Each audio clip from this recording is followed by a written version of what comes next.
Beneficial to all concerned.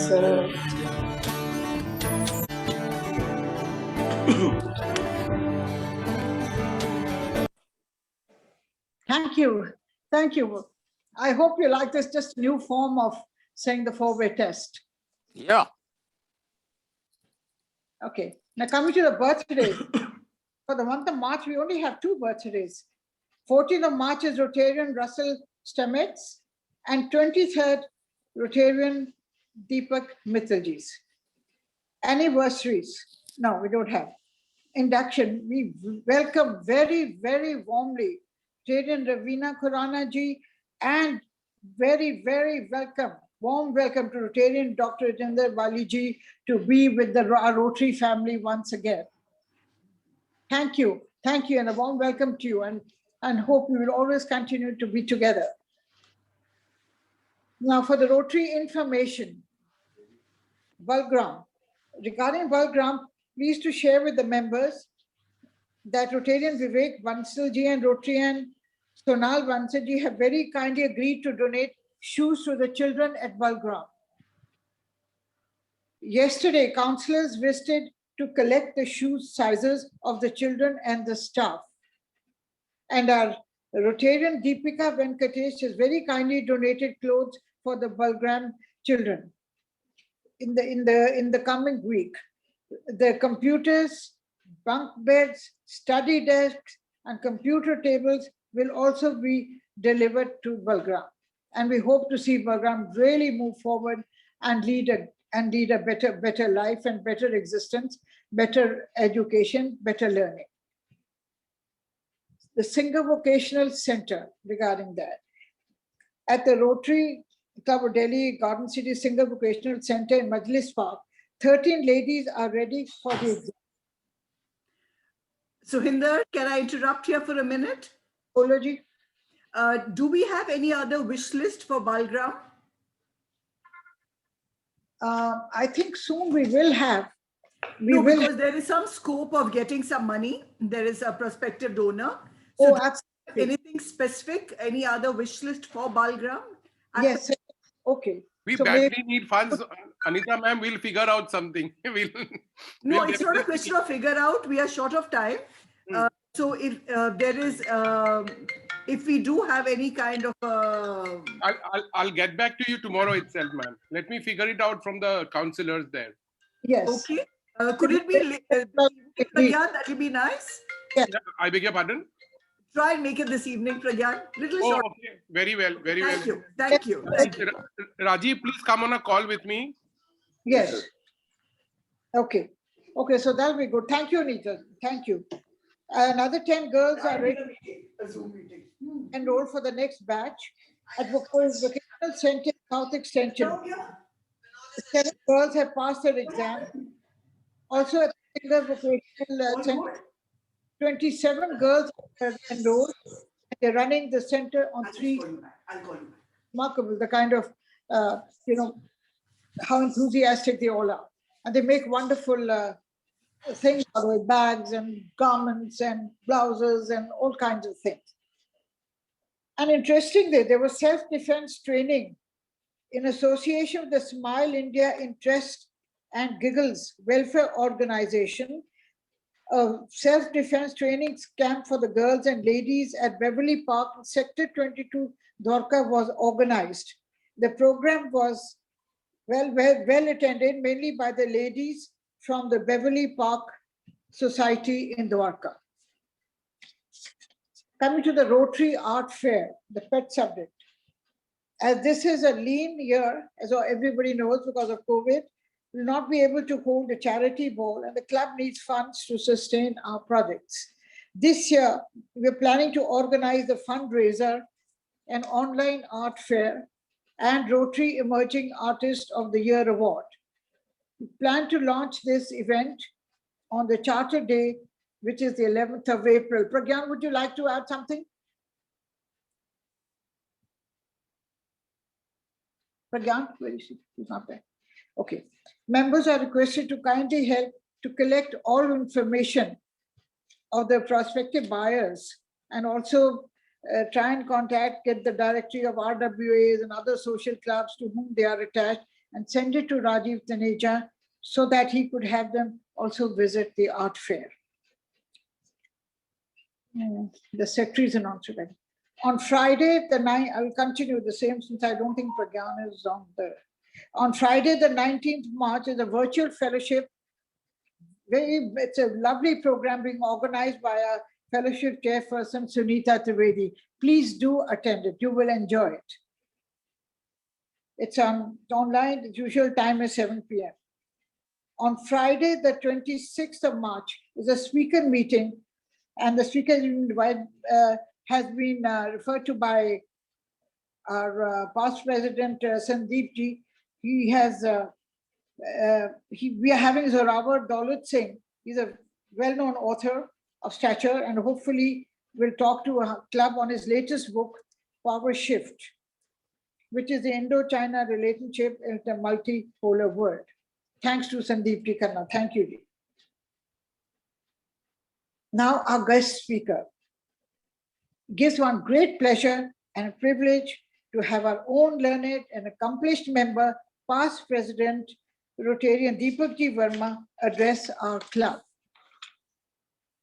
I would like to say, I mean, there's so many accomplishments, but I'll try to say as many as I can. Deepak Ji is a former senior corporate professional who has held top management roles with global multinationals in India and overseas. He has held the positions of Managing Director and CEO, Aviva Life India. Aviva is the world's 6th largest insurer. He's been Director of the Hindustan Times, Business Director at Citibank India, Senior Vice President and company co-founder of Gillette India, Marketing Manager, Procter & Gamble, and Vice Chairman of America of Sheffield Hayworth. He is a national level debater, President of the Debating Society of India, teacher and mentor to debating societies of Ashoka University, Hindu College, Mayo College, and Sanskriti School. Deepak Ji is currently deeply involved in a study of the 6 major civilizations that, in his view, have significantly influenced the course of world history.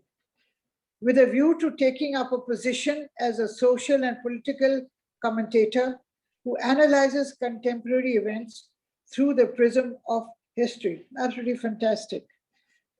Deepak Ji is also a keen golfer, a fitness enthusiast, an avid investor in world equity markets, and is our past president of our Rotary Club. Deepak Ji, have the pleasure to hand over to address our club. Thank you. Thank you, Sohinder Ji. I trust everybody can hear me and see me. Thank you very much. Pleasure. I'm going to talk to you on the subject of the accession and integration of the princely states of India. I think it's important that in order to avoid any confusion that any of you may have, I should differentiate between what accession means and what integration means. It's important to understand the difference. Accession is the act by a sovereign entity, like a country or a political unit, in which it voluntarily agrees to become part of a federation. It does not require that that entity give up its autonomy or extinguish its political identity. A classic example of this is the European Union, where the members of the European Union are all sovereign nations, but they have agreed that on certain issues, they will yield their autonomy to the European Parliament. So that is accession. Integration is a much more fundamental prospect. It is a situation where a political entity agrees to extinguish its identity and become part of a union. In other words, it merges itself with another entity. In India, the princely states actually went through both phases. The original idea was that they accede to India, but very soon after that, they were also fully integrated.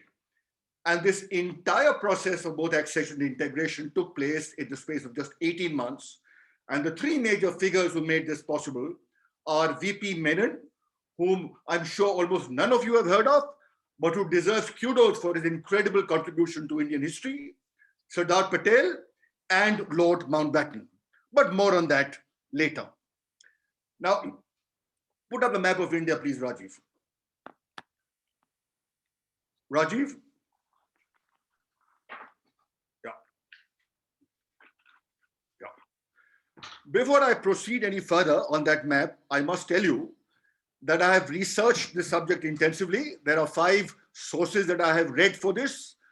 I've read V.P. Menon's book on the integration of India. It's a 1,000-page volume and is the most authoritative study of the subject. Professor Ian Copeland, an Australian, has devoted his life to the study of the Indian princes and has given us a marvelous overview of their thoughts in this entire process. And then there are 2 histories, Ramchandra Guha and John Kay, both of whom talk about this in extremely interesting fashion. And then, of course, there's good old Wikipedia.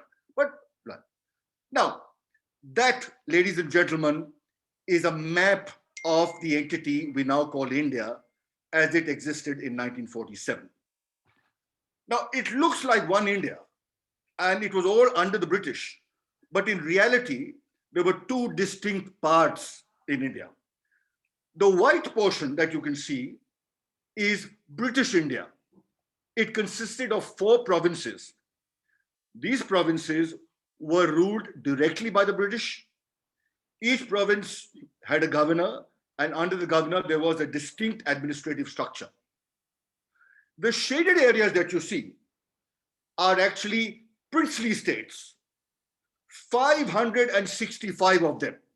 I repeat, 565 of them who had nothing to do with British India, who were nominally sovereign in the sense that they did not report to Nehru, they did not report to Gandhi, they were not under the Congress. They had direct relationships with the British Crown. Of course, they did not all have autonomy because they had yielded part of it depending upon their ability to govern to the British, but they were, in every meaningful sense of the word, they were sovereign. 40% of the territory of India was part of the princely states. 30% of the population of India lived in the princely states. Quite distinct and different from the provinces.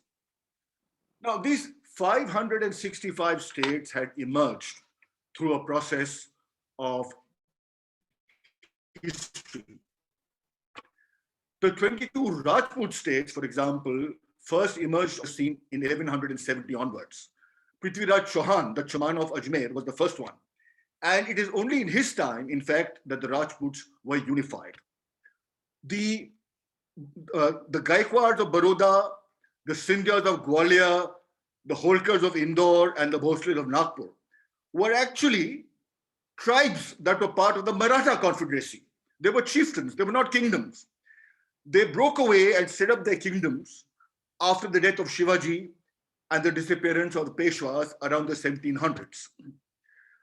Similarly, Hyderabad was founded in 1730 by Nizamul Mulk, who was a governor under the Mughal emperor, but who broke away after the Mughal empire started disintegrating. And this manner too was formed Awadh and Punjab and Bengal and so on and so forth. Now, these princely states were very different in character, complexity, and context. At the very top, there were 2 huge states.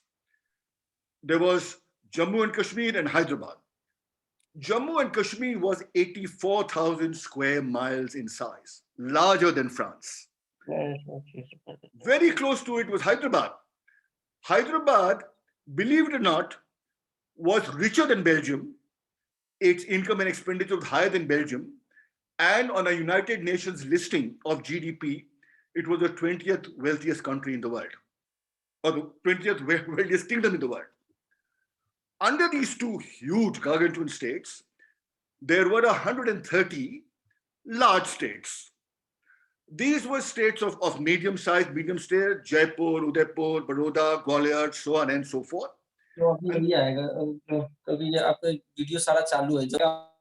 Rajiv, please mute everybody except for Deepak ji. Now, the British had organized these 130 states into very interesting. into a very interesting regimen of gun salutes, which recognized the hierarchy of these states. So the four largest states had 21 gun salutes, and then there were 19 and 17, and so on and so forth. In terms of governance, some of the states were extremely well ruled. Baroda, Mysore, Gwalior, they had representative government, they had museums, they had palaces, they had educational institutions. But the vast majority of these states, 325 of them, were really just despotisms. They were rudimentary, there were no facilities. The only organization that existed was, I beg your pardon, tax collectors and police. It was almost as if the rulers had entered into a Faustian bargain with the British, under which, in return for British protection, the British gave them untrammeled right to rule. And they ruled exactly as they wanted. These princes also were all of different personalities. The Nawab of Hyderabad had his own peculiarities. He was pathologically shy. He loved to film his European guests in the nude. He had cameras placed in the various guest suites. He used to prowl the hospitals at night to see how operations were getting on.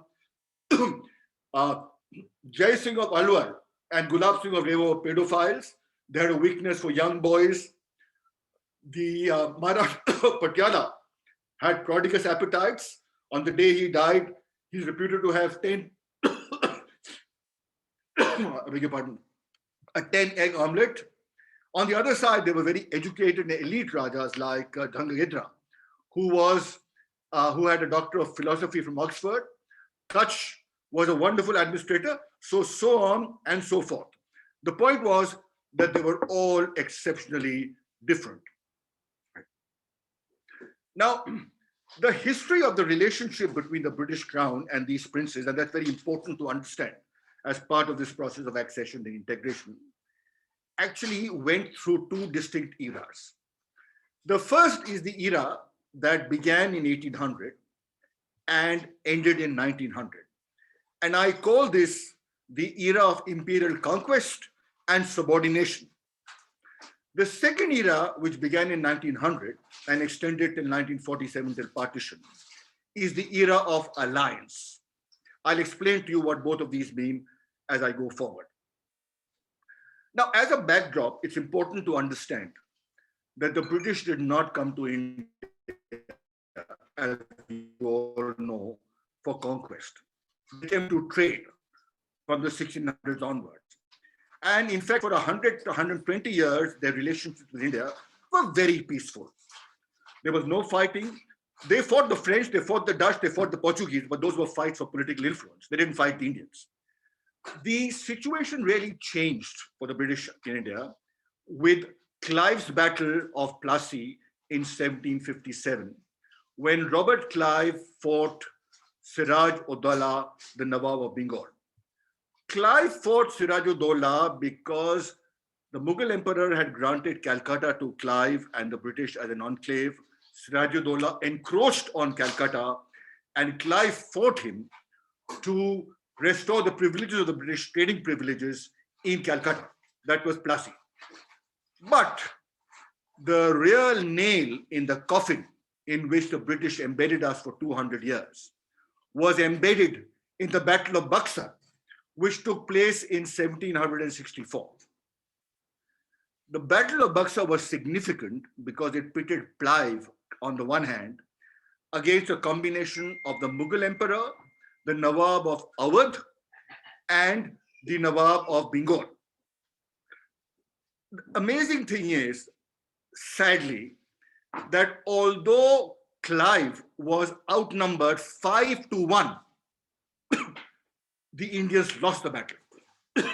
And this has been a sad pattern throughout Indian history. The consequence of this was that Clive was granted by the Mughal emperor the Diwani of Bengal and became the Chancellor of Bengal. Bengal was the largest, the richest, and the most prosperous state of India. So far, the British had earned their profits largely from trade. All of a sudden, they had the revenue rights of the largest state in India. And this whetted their appetite. So, as was inevitable, From the 1770s onwards, the British Crown started taking an interest. They put the East India Company aside and started directly managing India. We now start the era of imperial conquest and expansion, 1800. This was really started by Lord Wellesley. He was the arch imperialist.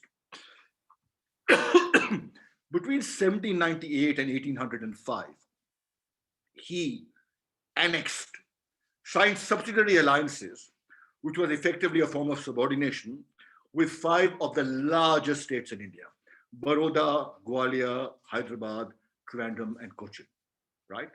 These subsidiary alliances required that each of these states not make war on anyone else. They maintain forces to support the British Empire. They do not enter into treaties with anyone else, and they give a certain amount of money as tribute. This process was carried on. By 1820, practically the whole of India, the map of India, was redrawn under British rule. All that was left was Punjab and the Sindh. Lord Hastings in the 1820s articulated the principle of paramountcy, a very important concept. You must understand that. The principle of paramountcy which he articulated was that the Indian states and the British had a relationship, but they could not consider themselves to be equal to the British. It was a right of the British to maintain law and order in the princely states if required, and the autonomy that the princely states had was subject to whatever autonomy the British were willing to give them. This was the principle of paramountcy, and it was a cardinal principle on which the British managed the relationship with the Indian states. In the mid-1850s, you had the infamous Lord Dalhousie, another arch-imperialist. He articulated the doctrine of lapse, under which if a ruler died without an heir, they would take over that state. And 30 states were annexed like that. This led, because the princes were alienated, to the mutiny of 1857. Of course, there were other issues. And the Indian princes actually supported the British during the mutiny. Gwalior and Hyderabad were 2 states which lent extreme support. And this was gratefully acknowledged by the British Crown. And in fact, Lord Canning, who was the most enlightened of the viceroys, actually had the Queen make a proclamation that they would treat the Indian princes as their friends. But this happy state of affairs didn't last. Within 15 years, the British were back to their ways. They chipped away at Indian sovereignty, and they sort of dominated the Indian princes substantially. The apogee of this dominance was under 1895 to 1905, where he ruthlessly suppressed the Indian princes. In fact, he deposed and replaced 63 Indian princes. That's how bad it was. Anyway, we go to 1900. In 1900, the attitude of the British towards India changed. It changed, and the British decided that the princes should become their partners, not their subordinates. Why did it change? There were 3 reasons for it to change. One is that the British had started to understand Indian society. They understood that Indians liked hierarchy, they respected their princes, and therefore there was no reason for the British to rule India directly. The princes would do the job for them. All that they had to do was to control the princes. The second reason was that the princes themselves, the stereotype, the image of the princes had improved. Ranjit Singh Ji was dazzling British crowds with the quality of his cricket. The British viceroys were coming to India and were shooting sand grouse in Alwar and, sort of seeing the magnificent palaces, and they were being entertained and so on and so forth. So the British suddenly started seeing the Indian princes as worthy partners. And the third was that the Congress had started giving the British trouble. There were agitations, but the princes had stood firmly on the side of the British and had not let the Congress interfere in the states or build a franchise in the states. So the princes then became the friends of the princes. So this was a happy situation. In 1920, George V read out a proclamation saying that the princes are our friends, we will respect them in perpetuity, their relationship with us is sacred, and so on and so forth. The princes were given the option to create their own chamber for representing their interests, called the Chamber of Princes. So everything was hunky-dory for a while.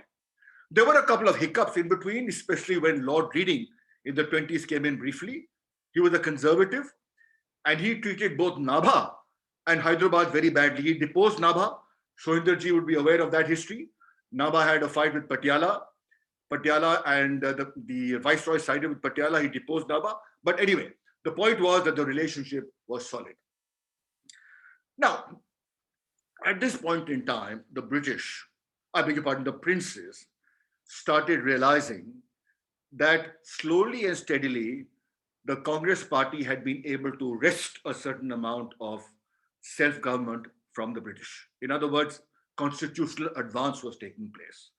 Those of you who have read history, you will remember that there were the Morley-Minto reforms, there were the Montague-Chelmsford reforms, there was a certain amount of local self-government, 1909, 1917, and so on and so forth.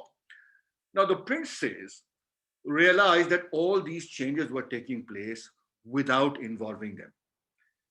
And they suddenly became apprehensive about the fact that if India became independent or something significant happened, they'd be out of the picture. So Lord Irving, right, who was very chummy with the princes, accepted their viewpoint. So he called for a set of roundtable conferences in London, in 3 roundtable conferences in 29, 30, 31. And the princes then agreed to the idea of a federation in which they would be partners with the provinces. They would not have to give up their identities. It would be a federation. So they accepted that idea. So this went forward. As part of this process, the British passed the Government of India Act of 1935. Now, this was a very important act in the evolution of the history of India and the princely states. The Government of India Act of 1935 was a very sweet deal for the princes. What it basically did was it created a system of diarchy under which the provinces would have authority, but they'd be under the viceroy, who would have supreme authority. The princes would be independent. The princes, although they only had a 30% of the population of the country, 40% of the seats in the upper house and 33% of the seats in the lower house would be with the princes. And this federation would come into existence only if half of the princes accepted the fact that they wanted the federation. It was a very sweet deal for the princes, right? And for the British, it was an opportunity for them to underwrite and perpetuate British rule in India, because they knew that if this federation took place, the princes would always support them against the league, which was formed, would always be a counterweight against the Congress, and the British would therefore be able to operate through a system of checks and balances and perpetuate their rule for a generation. Unfortunately for the British and for the princes, the Government of India Act of 1935 did not result in the creation of a federation because the princes did not agree to federation. This was a huge mistake that they made. Why did they not federate? There were a number of reasons. The first was that federation required them to give up a large number of their financial privileges, which they were not willing to do. The second was that a large number of the smaller princes started getting apprehensive that they would lose their identity in a federation, that the federation would be dominated by the larger princes. And the third reason simply was that it just took too much time. Lord Linlithgow, who was then the viceroy, did his best to persuade the princes to sign, but it didn't happen. And by 1938, 1939, the Government of India Federation was dead and the war came along. The war, the princes distinguished themselves enormously in the war.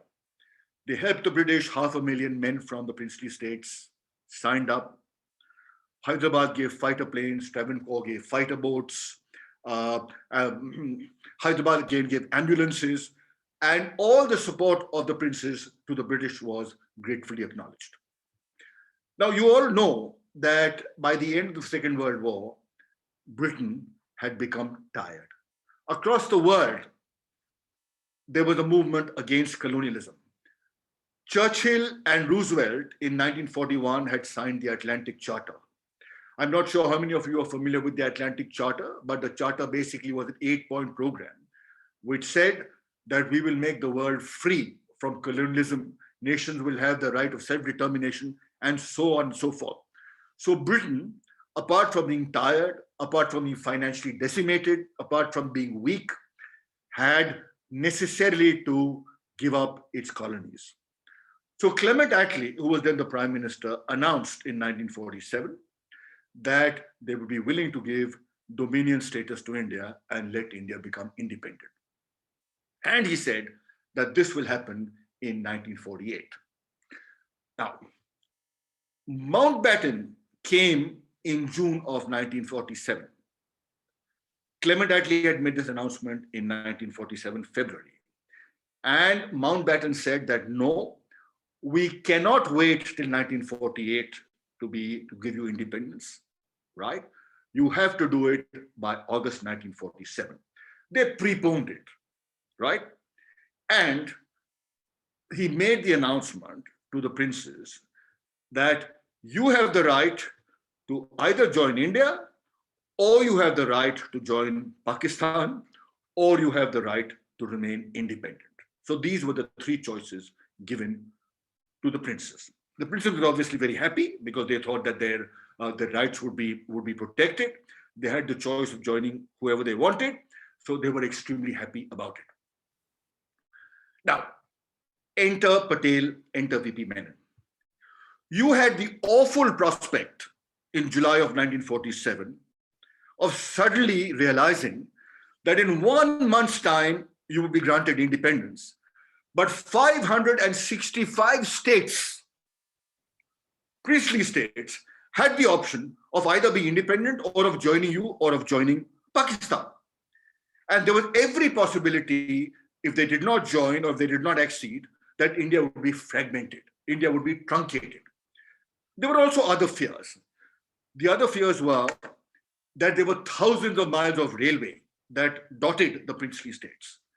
Now, if some of the princely states decided to become sovereign, you would have had the absurd situation of traveling within India, but going through a dozen or 2 dozen different countries and having border checkpoints.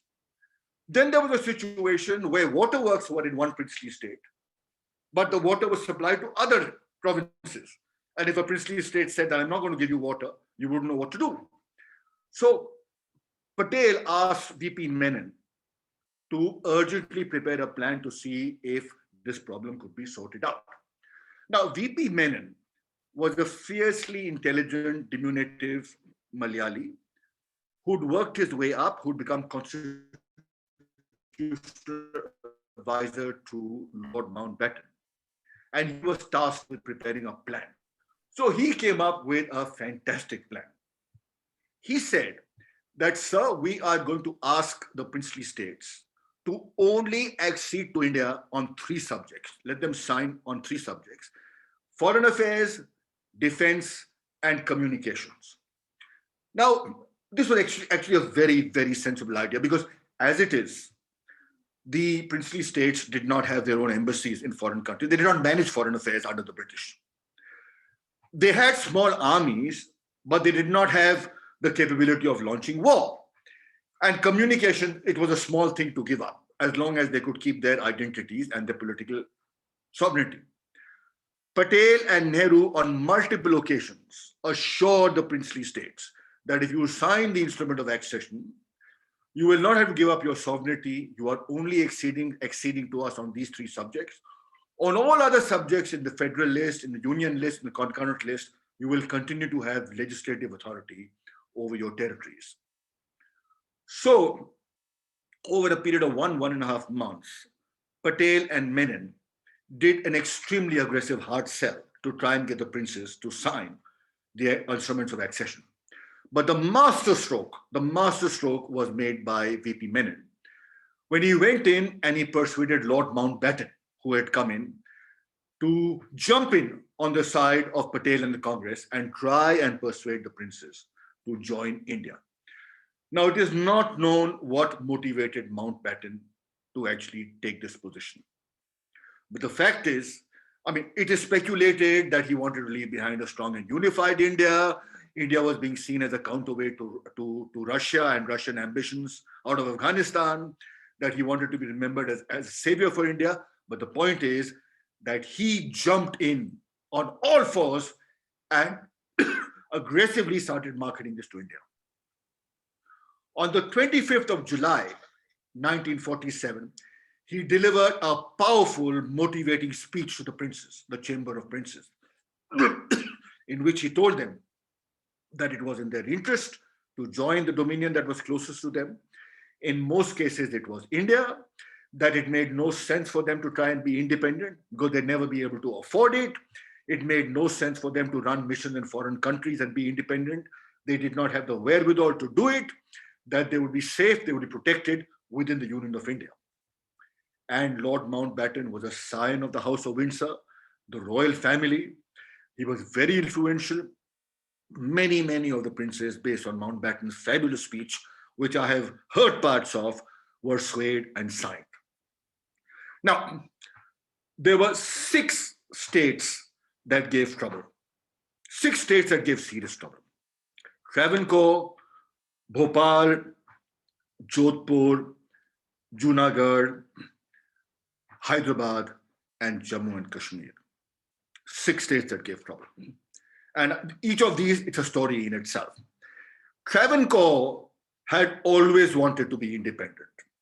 And in fact, they had directly reached out, the Raja had directly reached out to the British to say that please support me in my bid to be independent. The British supported him because Travancore had enormous reserve of a mineral called monzonite, which is required for uranium processing for nuclear purposes. And the British wanted to acquire that. So Travancore refused to sign. However, his diwan was almost assassinated by a nationalist who wanted Travancore to join the Union of India. And this so petrified him that he advised the Raja that please sign accession.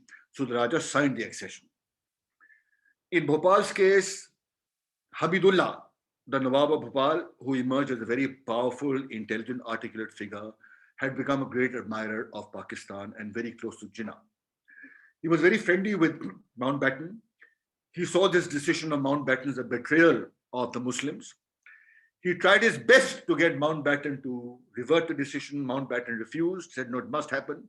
And finally, after considerable persuasion, he agreed to sign. Jodhpur was an unusual case. There was no reason for Jodhpur to really join Pakistan. But Jinnah basically put a blank sheet of paper in front of Maharaja Hanwant Singh and said, write your conditions, but join Pakistan. I'll give you armaments, I'll give you port facilities, I'll give you unlimited shipments of grain. Please join. And he actually considered it very seriously. He only changed his mind when his friend Jaisalmer told him that, look, 95% of your population is Hindu. If there are Hindu-Muslim riots, what will you do? Whose side will you take? And he realized that his position was unsupportable. So much against his wishes, right, he agreed to accede to India. In fact, he was so ambivalent that when the moment came for him to sign with VP Menon, he actually pulled out a pistol and told VP Menon, I'm going to shoot you. Menon screamed. Mountbatten was in the next room, rushed in, took the pistol away from him, calmed him down, and he signed. Junagadh Nawab Muhammad Khan was a quasi-lunatic. He had a stable of 2,000 dogs. He did nothing by way of social welfare for his subjects, spent unlimited amounts of money on his dogs. In fact, on the marriage of one of his dogs, he spent a princely sum of 2 lakhs. You have to multiply that 50 times to arrive at what it means today, which is an exercise I did. He acceded to Pakistan. He sent his accession to Pakistan. They sat on it for 2 weeks. Patel was furious because, again, his population was largely Hindu. A local insurrection started because the local people wanted them to join India. Patel sent in troops. Muhammad Khan got scared, ran away to Pakistan. Junagadh reversed his accession and signed. Hyderabad. That's the big one. Now, contrary to popular opinion or popular thought, it is not that Hyderabad wanted to join Pakistan. That's incorrect. The Nawab of Hyderabad, one of the richest men in the world, also one of the most miserly, wanted Hyderabad to be independent. He wanted, and he had in fact built fantastic relationship with the British Crown and British Conservative Party. He wanted to be independent. His situation was complicated by the fact that in Hyderabad itself, although Hyderabad, that state was predominantly Hindu, the hierarchy, the army, the bureaucracy, and the bureaucracy was largely Muslim, right? Right. But the population was largely Hindu. Also, there were three parties in Hyderabad who were part of this conflict. There was a Congress, which wanted to join India. There was a Muslim group called the Ittihad al-Muslim, who had a militant wing called the Razakars, which wanted independence. And there were the communists who wanted to simply kill everybody. Basically, they wanted to sort of eliminate landlords. So these people fought amongst themselves. The Nawab of Hyderabad spent 7 months negotiating and dilly-dallying, meetings with Mountbatten and meetings with Menon, and finally agreed to sign a 1-year standstill agreement on the basis that after 1 year, he would actually review his position. Now, in this term, Jinnah died, Mountbatten went away. So in 1948, Patel said, enough is enough. Hindus are being massacred in Hyderabad, send in the army. In 4 days, the army was there. In 4 days, the army is decimated. Razakars, thousands of Razakars died. The army took over. And in November of 1948, Hyderabad, the Nawab, formally acceded to India. Jammu and Kashmir, you all know the story. Hari Singh was a bit like the Nawab of Hyderabad. He couldn't make up his mind. He wanted to set up the Switzerland of the East. Pakistan sent in troops from the Northwest Frontier Province. The Hari Singh was in fear of his life because he was again a Hindu ruling a Muslim majority state. He knew that the Pakistani tribals came in, they'd probably depose him, chop off his head. He made a frantic appeal to Patel, send in troops. The troops came in, they occupied it, and Pakistan's attempt was thwarted. In Pakistan, in the case of Jammu and Kashmir, the accession was signed, but it is only in 2017, under the BJP government, that integration finally actually took place. So it is only Jammu and Kashmir where this whole thing got delayed. So now you had everybody who had acceded to India, but it was a very, very weak accession. Remember, they'd only acceded on 3 subjects, and it was entirely possible that they could change their mind. The grip of the Congress on government was very weak. So the next step was for Patel and Menon to look at how to solidify this relationship, how to integrate India, how to integrate the states. Now, mind you, this integration of the states took place. It was a violation of the commitments that had been given by Nehru and by Patel to the princes when they actually acceded. I call it a violation because assurances had been given, and I don't want to pass any value judgments on that.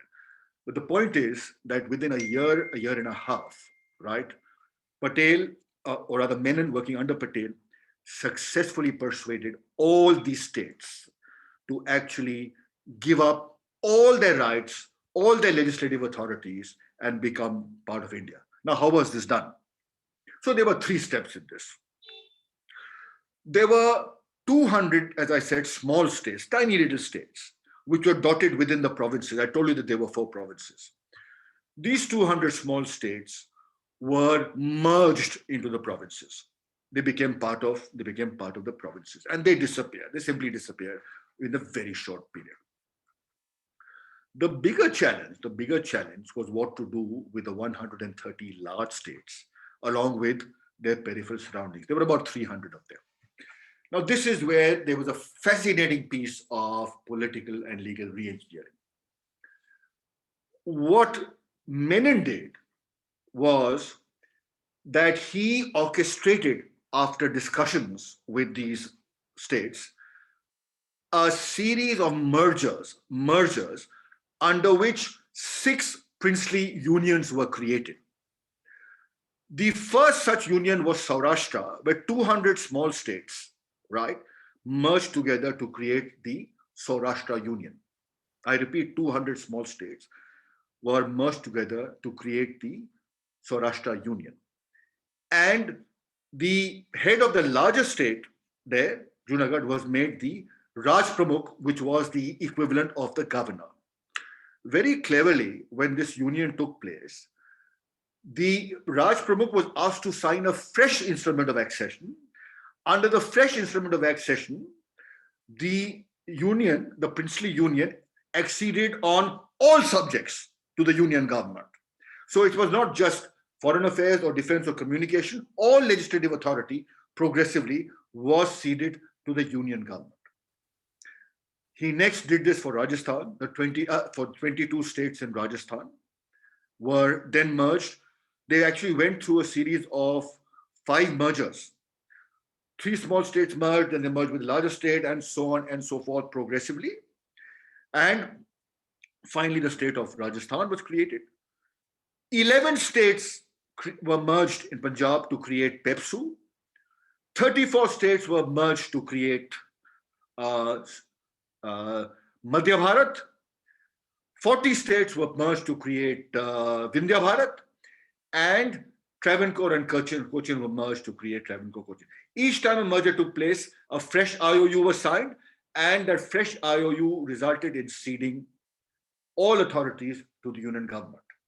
The Raj Pramukh also accepted the fact that while these unions could have their own constitution, if they did not make their own constitution in time, they would accept the Constitution of India as their constitution. And this is exactly what happened. All of them accepted the Constitution of India as their constitution. So this was an absolutely phenomenal piece of constitutional and political re-engineering. Now, obviously, if the princes were giving up their sovereignty, there had to be a quid pro quo. So the quid pro quo was the privy purses. Essentially, the princes had absorbed money from the states. That's how they lived. And between 10 and 30% of the revenues of a state used to come to the princes for them to maintain their lifestyles. That was the understanding. So VP Menon, in consultation with the Raj Pramukhs and Patel, then worked out a formula for the privy purses. The privy purses were then set at, I averaged it, 8% of the annual revenue of the state. I repeat, 8% of the annual revenue of the state, subject to a maximum of 10 lakhs.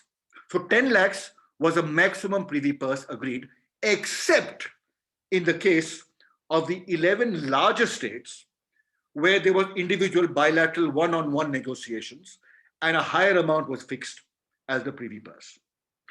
Now, the 11 states which received this special dispensation were Hyderabad, Baroda, Gwalior, Mysore, Jaipur, Udaipur, Baroda, and 3 or 4, Travancore, and 3 or 4 more. Hyderabad received 50 lakhs as the privy purse. Baroda received 26.5 lakhs. Gwalior received 25 lakhs. Jaipur, Jodhpur, Udaipur said they received 17, Bhopal 15, and 15 was the lower limit. Now, I did an interesting exercise. In case this amount of money sounds small to you, I actually compounded this at 5% between 1950 to bring it up to what it's worth now. And I discovered that the privy purses were actually very generous because Hyderabad's 50 lakhs, right, in 1950, Hyderabad's 50 lakhs was worth 17.5 crores. I repeat, 17.5 crores. Baroda and Gwalior's privy purses in today's money were worth 8 and 8.5 crores. Very, very generous amounts of money, enough to maintain the princes in the lifestyle that they wanted. In addition to the privy purses, I repeat, in addition to privy purses, they got the right to keep their palaces, their investments, their stocks and shares, free medical benefits for themselves, immunity from prosecution, tax-free, and so on and so forth. Right? So there were a lot of benefits that the princes got. Many of them then went forward and became rich. They became members of parliament and so on and so forth. So it was absolutely good. So then, of course, moving forward, you know that Indira Gandhi in 1971 managed to have the privy purses abolished. That was another process in itself. I won't go through it, but it was really a vindication. It was really a violation of the agreement with princes. I now come to the end with a couple of ethical issues. The major ethical issue is how did Mountbatten allow this to come? He had assured the princes that their sovereignty would be accepted, yet the moment he left, things changed. Were there ethical issues involved? Could it be argued that it was inevitable that the tide of nationalism would swallow the princely state? I don't know. But the fact remains that these princes, by renouncing their political identities, did India a great favor because it increased the size of India. It gave India a military capability, an economic potential, and a strategic profile vastly superior than what India could have been if the majority of the states had been independent. So we owe a great deal to the princes, and we owe a great deal to Mr. V.P. Menon, now forgotten, and Sardar Patel for this monumental contribution.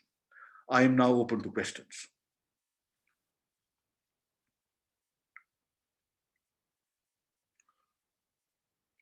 Understood, at least I have always understood that it is primarily Sardar Patel who was instrumental in getting the princes into India. So are you saying that even if Sardar Patel wouldn't have been there, this thing would have still happened? Oh, no. I think most unlikely. Patel's role is critical because Patel had both the credibility as well as the drive to make this happen. Nehru was actually extremely unpopular with the princes. He considered the princes to be sinks of incompetence, corrupt, mediocre, what have you. But Patel had a very good relationship. However, it is a fact that the major interface between the princes and the Indian government was between Menon and the princes. Patel was sort of an overarching presence. So you really have to give the credit to both, but there is no doubt that without Menon's brilliance and his hard work, it just wouldn't have happened. I have one question. Yes. Is it all from memory or have you brought notes? Because it's amazing. I really enjoyed myself. Thank you so much. That's all. Well, this is all from memory, but as I said, I've read 5 books on the subject. And I think what I've shared with you is barely 5 or 10% of what I actually know on the subject. Lovely. Maza aa gaya. Amazing, actually amazing. Thank you. Research. Thank you. Couple of things from me, please, Deepak. Certainly. Interestingly, my family has a couple of connects with this subject. My grandfather, that is my mother's father, had been advising the Maharaja of Kashmir, at that time Hari Singh, and had said to him long before he even took a decision that he needed to accede to India. And Hari Singh, as you rightly said, was always waffling, could not decide for a variety of reasons. In fact, we have a close connection with that family. Our home in Dalhousie was given, the main house there was given by Hari Singh to my grandfather. And it was one of my grandfather's, I could say, deepest sort of regrets and pains in his life that Hari Singh took so long to decide. And it is actually the great delay which also caused so many problems, as we all know, in Kashmir today. Another very interesting connect comes from my uncle, who was Justice A.N. Grover of the Supreme Court. He ruled against Indira Gandhi's move to abolish the Privy Purse. And as you rightly mentioned, this was a violation of the agreement with the princes. And he ruled and said that the princes had signed their accession based on this agreement, and therefore their privy purses cannot be taken away. It is illegal. And of course, we know he was therefore superseded. And in fact, he had to leave the Supreme Court 4 years before retirement. So we had some interesting connects on this front. And compliments, of course, on how you have conveyed everything to us. It was absolutely riveting. So just Very well researched and very beautifully put across. Compliments to you on that. thank you. As you describe, So the architects of the so-called modern India is basically VP Menon stroke Sardar Patel. But somehow they seem to have gone into the background, and the history books project different entities forward. You see, Anita, this is a very valid observation.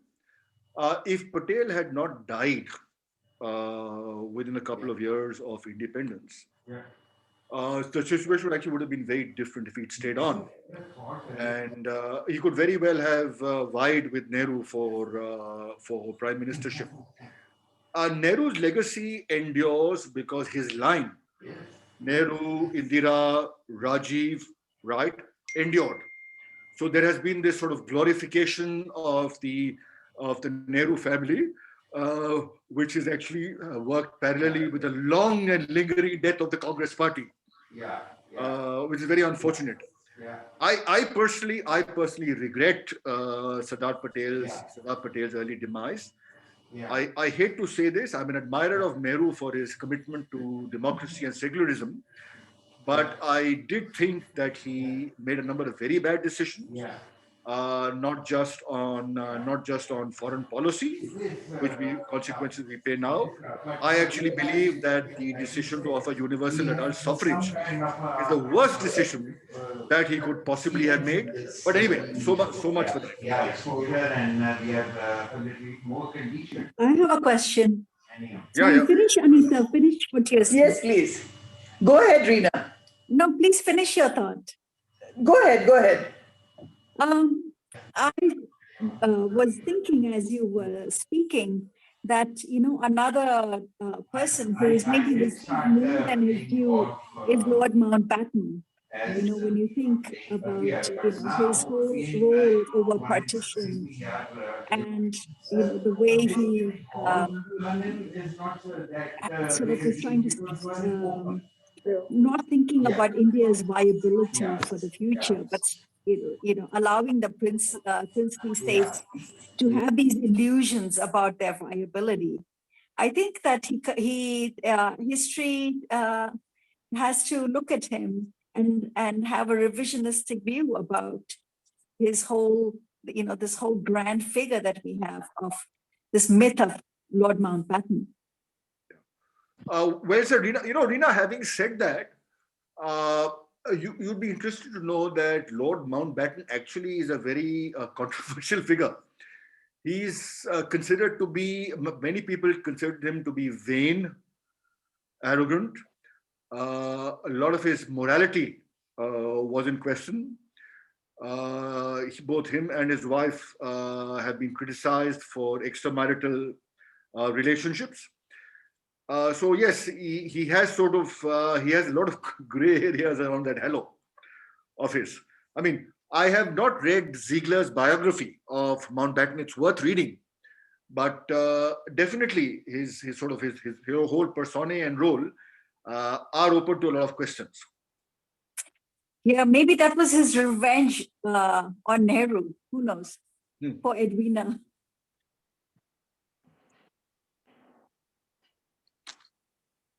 Okay. Yeah. And Deepak ji, I did want to mention also very, very small part of history where my family Nabha is involved. The Nabha, my husband's father, His Highness Maharaja Deepak Singh of Nabha, was a very strong rebel against the British and took a major part in the Quit India movement, with the result that he invited the wrath of the British Empire on him. They took away, as a matter of fact, when it was the custom that the British would crown the next heir to the throne. But when my father-in-law became the ruler after his father passed away, he said, "No, who are they to crown me? I will crown myself. They do not belong to Nabha belongs to me. I will crown myself." So that was further. There are many incidents that created that wrath in the British. He didn't lend his army, and so with the result that the British interned him in Kodaikanal, which was from Nabha, the north, right down to the south, and he was not allowed to come back to Nabha And unfortunately, he died while he was in Kodaikanal. And many of the privileges, the princely, the privy purses and all were taken away. My family, my husband's family, his mother, Her Highness Maharani Gurcharan, her titles were taken away. But it was thanks to Sardar Vallabhbhai Patel who restored all that. And he insisted, they said he played a great part in this Quit India movement and also restored the privy purses. As a matter of fact, his family, not the only one amongst many other who get their privy purses, but after my husband, the privy purses stop and the children don't get anything. I just thought I would share this. Very interesting, Surendraji. Very interesting. I know that he had a major conflict in Lord Breeding's time in the 1920s when he fought with Patiala. Yes. They were vying for leadership of the Akali Khalsa movement. As a matter of Patiala, Nehru, when he went to Nabha, was put into put into jail. Yeah, I know that. Yeah. They put Nehru into jail in Nabha. Yeah. Yes. Yeah. So just wanted to share this. Yes. Thank you. I mean, how wonderful, really wonderful. What research you've done. It's fantastic. Fantastic. Thank you. Thank you. Thank you so much. It has been a magnificent evening. Thank you. Thank you very much. And may I request Vivek, Rotarian past president Vivek Kataria, to give a vote of thanks, please. Vivek, is he there? Vivek, Deepak, really enjoyed it. Thank you. Thank you very much. Very well. Very well. I think very well orchestrated the way you went about it. Thanks. Yes. Thanks. Fantastic. You know, this is my normal talk on this is an hour. This is the first time I've delivered it in 30 minutes. Or actually more than 30 minutes. Huh? Well Deepak, I think we should have the hour one. The 1 hour would be nice. I'll talk to you about a even more fascinating subject, which is the history of America. How poorly it is understood and how complex it actually is. Anyway, at some stage. I think Deepika I had write my I wish we had Deepak as our lecturer in school. I would have scored a little better in academics, history and civics. Deepika, if you had been as pretty in school as you are now, I would have spent all my time lecturing you. Yeah, I would also love. I would have got at least 90 out of 100 because they don't score more than that in history. Thanks, Deepak. It was really nice. Very nice talk. Deepak, I'm delighted to offer you an official formal vote of thanks. Thank you, Vivek. I must mention that it has been astonishing to hear you in the last, 30, 40 minutes. I know that you are a corporate honcho and have been for most of your career. I also know that you have an MBA. I've only discovered this evening that MBA probably stands for Master of British Asia or something like that. It is quite clear that you've spent the lockdown period very usefully and intellectually, and have actually given us a very good overview of the making of India as it is today. So I think it's been fascinating. And Deepa, I share your view that, I wish we had lecturers like this when we studied history at school. History was not my favorite subject, I might mention, to say the least. I could not possibly keep myself awake after a few lines. This evening, I seem to have remained awake and alert. So obviously, something has changed, and that something is probably not me; it is Deepak. Deepak has obviously displayed a mastery of the history, the texts. Sandeep asked him if he sort of spoke extempore, and Deepak mentioned that this was a small percentage of what he's read. So fantastic. I don't know where you're going to go from here, Deepak, but looks like a PhD is on its way. You, I think now, Deepak, deserve to be crowned the prince of the Rotary Club of Delhi Garden City. Maybe I don't know. I'm not sure you'll have a privy purse or not, but you certainly can have the title. We haven't. I don't think anyone would like to abolish those titles. We certainly look forward to other exposés from you. Um, all I can say is, it's a bit debatable whether the princely states should have acceded or shouldn't have acceded, but I think we are all reasonably glad that India is the way it is today. There is power in the unity of a large nation such as ours. Of course, there are also complex problems. I happened to be earlier this evening attending a webinar of the Oxford and Cambridge Society of India, which was hosted by Amir Pasrit. Some of us know him.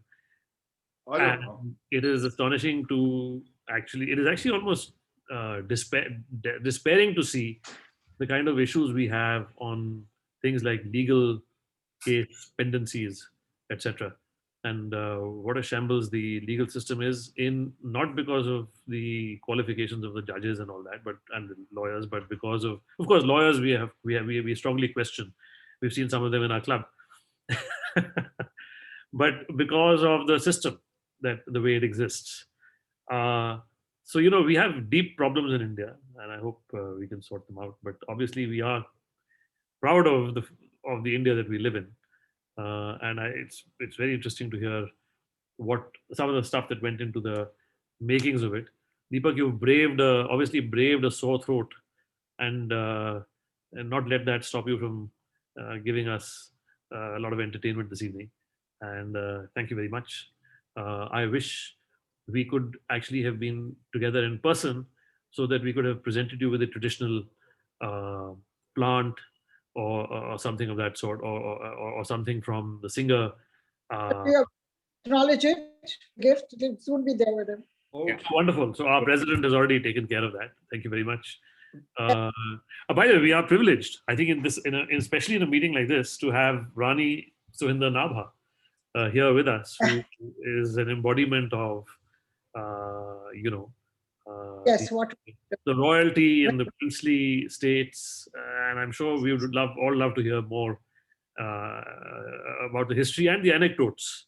Some of the anecdotes Deepak mentioned were also fascinating. Some of the vices and otherwise of the rulers were interesting to hear. I'm not sure Rani Nabha would like to tell us about the vices, but maybe she can tell us more about the virtues in due course. A lot of history. Very interesting. Very interesting. And the 10-egg omelets. Yes. My son might actually join in appreciation of that 10-egg omelet business. Thank you very much for your very kind words. Thank you very much. Very sweet of you. Lovely evening, and wonderful to get together with everyone and see some faces that we haven't seen before, including, of course, the Bhagats, and of course, the Rana days, and of course, some people who are obviously on but have decided to keep themselves out of view. It's still good to see everyone. Like Cloud9, Hardeep Singh. Even his cloud has disappeared by now, I think. The cloud has sort of wafted away in the breeze. But yeah, back to Madam President. Okay. Well, that was truly was a wonderful session. Deepak ji, we could just go on and on listening to you. It was super. How much research you have gone into this. You brought lots of history alive. Yeah. Thank you. Thank you so much. Thank you. Anybody else would like to say something? Okay. Deepak, two of my ties were actually granddaughters of Bhupinder Singh. Is it? Yeah. Oh, okay. Well, he was a very 100 wives or 365 very, wives. very colorful character. Yeah, wonderful. And made a huge impact on the Chamber of Princes. Yeah. And was a key person in this entire relationship with the British. Yeah. So we have a lot of royalty here amongst us. No, I'm a commoner. Boss. I'm a commoner. Okay. All the best. Bye. All the best. Bye. Thank you. God bless. Thank you. Thank you very much. Bye. Thanks. Are you doing something Enjoyed for your it thoroughly. throat? Thank you so much. Yeah. Are you doing something for your throat? No, I'm okay. It's just a minor. I'm fine. I'm no problem. All the best. Bye. So very nice of you. Thank you for being with us. Wonderful. Thank you. Bye. Bye, folks. Bye. National peace. Thank you.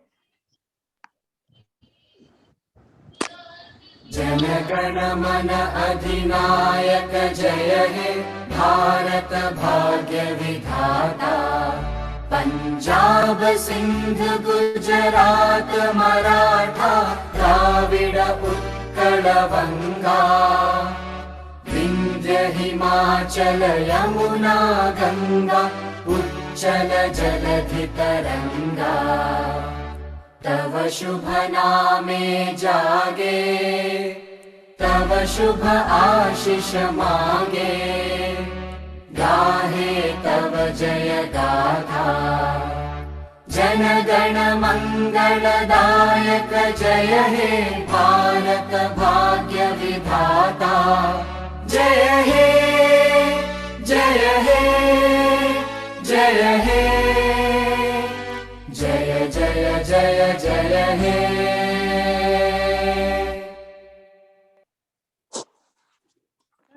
Thank you so much. Good night. Wonderful weekend to all of you. Good night. Good night, everybody. Good night. Good night.